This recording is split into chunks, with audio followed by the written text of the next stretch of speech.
Hi. Today we're going to be talking about Merv Pumpkinhead. Now, before we get started here, let me just kind of mention that I have been spending some time recently looking for some inspiration for new pieces of art to work on. And although this one was done a couple of months ago, back when I was working on some of my Halloween artwork, I do frequently look around at other artists for inspiration to see what they're working on, where their heads are taking them, what they're drawing, and maybe I can see that. It's not necessarily something to kind of rob the idea, but certainly something to inspire some creativity of my own. All artists do this, so I don't think it's anything that needs to be defended, certainly, but it speaks to how this piece kind of came about, because I've been seeing a lot of work lately that just reminds me of my nostalgic childhood, especially my late teens when I left comic books for a while, but started coming back to them again. So this is roughly around the mid-90s or so, which, if you do the math, it should kind of give you some ideas to how old I am. But roughly around the mid-90s or so, comic books went through this major resurgence in popularity. And mostly, I think, because people found value in them. Some rare comic books were coming up and getting sold for a lot of money, and people saw comic books as an investment. So they would buy multiple copies, one to read, one to store, one with a variant cover because it might be worth more.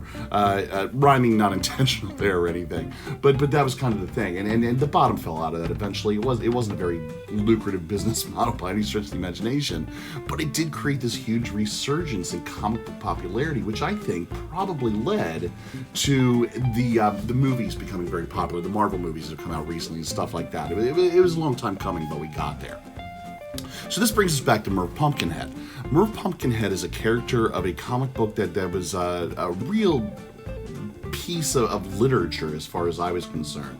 It was written by a gentleman named Neil Gaiman, and the comic book was called The Sandman. And he wrote that series from, I believe it was 1989, all the way up until roughly around the mid-90s or so.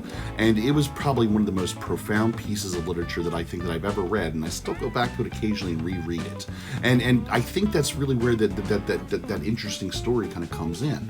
The Sandman wasn't a comic book in terms of some sort of a silly thing for children to read. It was adult-oriented material. And when I say that, I don't mean filled with sex and drugs, although there were some slight elements of that in there. What I meant was that it was a mature story. It was a modern day Odyssey or Iliad, if you want to think of it that way. And it was a telling of a character that went through a true evolutionary growth and had to deal with that change in himself and that kind of kind of psychological turmoil that you go through when you realize that you can't be yourself anymore and you've got to evolve to become the next version of yourself. And doing that, but also speaking a lot to theology, mythology, and all sorts of elements in between, it just made it a compelling story. And again, Merv Pumpkinhead was just one of those characters. Now, the comic book in and of itself was just a really, really great piece of literature, as I said before, but Merv, well, he was something of the comic relief, and I think that's why I liked him so much, because that book could get serious at times, and Merv was this kind of cantankerous old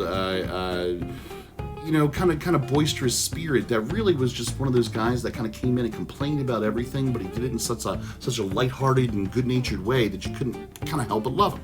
Now, Merv was this creation of our main character. Our main character is this powerful being in the universe who can kind of create life, and he created Merv out of a pumpkin and made him the janitor to kind of clean up the realm and the domain that they occupy.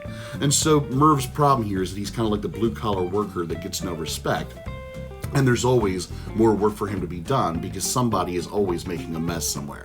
So in my mind's eye, Merv, just because of the way that he looks and the way that he kind of like stands with a cigar poking out of his mouth and everything like that, his comments are usually very sarcastic, very cynical in nature as well. I don't know why, but I associate that with a Brooklyn accent. So in my mind's eye, when I hear him in my head, Merv is Brooklyn all the way through. And if you ever see some of the dialogue that Neil Gaiman has written for him, I think that you'll find that smart alecky cynical attitude really lends itself to the word balloon I've given him for this piece as well. So hey, what are you staring at is what he's going to be saying, and it's just again one of those things where I think it's aggressive but meant to be like kind of in a good-natured way, and tongue-in-cheek, a little bit of a comedy here. Certainly what helps out with this is that his expressions on his jack-o'-lantern face are always asymmetrical. They're always kind of like kind of silly and over the top and very much exaggerated. So I hope you like this piece. I will be doing a couple more pieces like this very soon. I mentioned this before. I have a Halloween backlog I'm going through, and there's actually a couple more Mervs coming up, so I'll talk a little bit more about him later. In the meantime, Take some time to subscribe, share, click on the bell for notifications when I post new stuff. I hope to see you again soon. Thank you.